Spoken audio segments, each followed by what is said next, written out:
Dark is one of my favorite shows. I've been watching it since the first season, and if you've followed this channel for at least a year, you're probably already familiar with it because I've made a video on it before. That being said, I will be spoiling all 3 seasons of the show in this video, so if you've never watched Dark, I recommend you do so before watching this. I was pretty pumped for Season 3. Season 2 blew my expectations out of the water. The twist ending of the first season is one that I thought would ruin the show, but they were able to handle the inclusion of a future timeline in a way that not only didn't break the tone of the show, but also enhanced it. So when another even weirder plot twist happened at the end of Season 2, I was confident they would handle it well. I mean, could the inclusion of an alternate dimension ruin the show? Yes, but they proved me wrong before, so I had no reason to doubt the writers. Plus, they were ending the show on Season 3, which just seemed so perfect given the importance of that number within the show. And while I was correct in assuming they'd handle the twist in a way that made sense, I do think that it ultimately led to the weakest season of the show, as well as a disappointing conclusion. The incorporation of multiple worlds led to the show becoming too convoluted. Now, Dark has always been a complex show, with every mystery revealing further questions that all tie into each other in a perfect loop.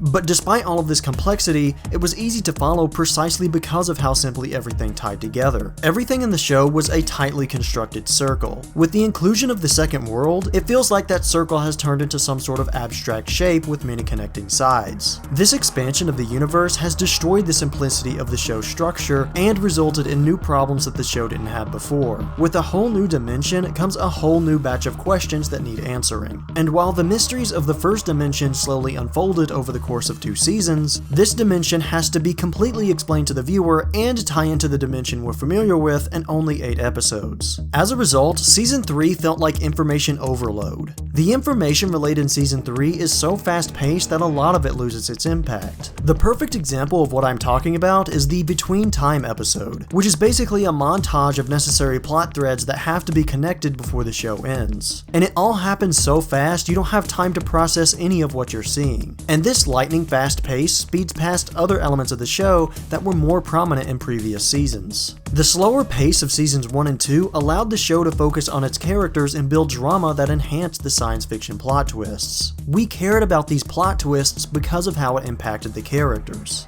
But in Season 3, characters take a back seat as we're bombarded with plot twist after plot twist. And these plot twists hold no weight because they don't feel important. Going back to the In Between Time episode, there's a section where we finally see Jonas become Adam when he kills his mother. This should have been a huge moment that left my jaw on the floor, but instead it didn't faze me at all because all of it happened so fast. It wasn't able to build the character drama necessary for me to care or be invested. For being the show's biggest season, it deserved a few more episodes to space out the events more evenly. And finally, we get to the ending, which I feel encapsulates all of this season's problems and more. The reveal of the third origin world, the development of the plan to save it, and the decision to completely destroy the other 2 worlds in the process all happened so quickly it made my head spin.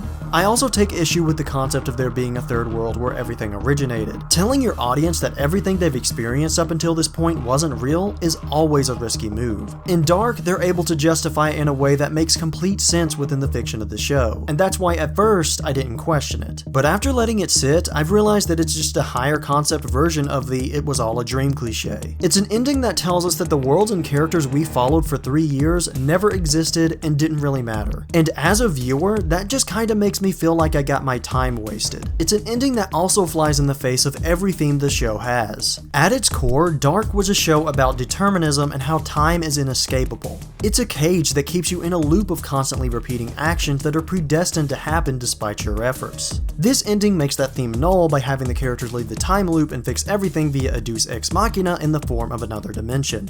It's an easy cop-out for the writers so they didn't have to come to some very hard decisions about what would happen in a truly predetermined time loop. Personally, I expected a more depressing ending that was a consequence of events in previous seasons. One that left you feeling dead inside as a result of the terrible decisions the characters had to make in order to achieve their goals. Instead, what we got was a nice ending wrapped up in a little bow where all of the characters, at least the ones that actually existed, sing Kumbaya around the dinner table. I guess I was just expecting a show called Dark to have an ending that's actually, dark.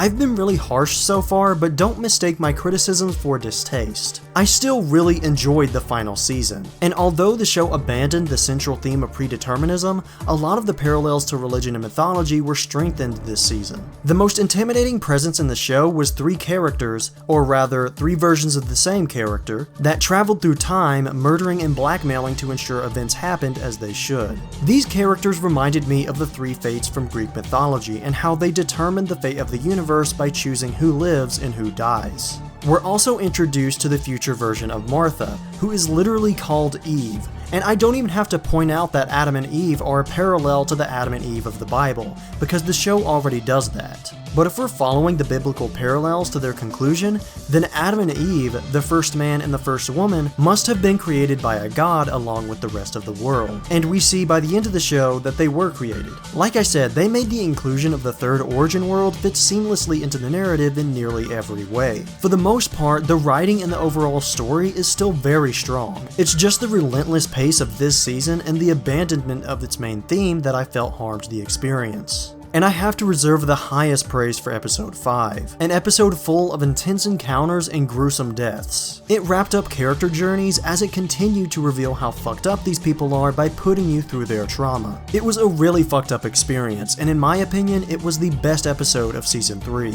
As I said before, as much as I dislike how they used a cop-out to try to achieve a happy ending, the way they were able to justify it in the story is commendable. Most writers that just cop out of a difficult conclusion don't put nearly as much thought into making it logical within the story. So no, Dark Season 3 isn't a bad conclusion, but for me, it was a messy and disappointing one. Despite my disappointment, this show as a whole has still been a great experience that I will probably revisit, and who knows, maybe I'll even gain new appreciation for the ending over time. Now that it's over, I have even more reason to recommend it to people as a complete experience that you can binge watch all at once, because I'm sure that's how it would be best enjoyed. Dark is a show I love, and I thought that 2 excellent seasons should be followed up by an excellent conclusion. But hey, at least I can still say it was a lot better than the last few seasons of Game of Thrones.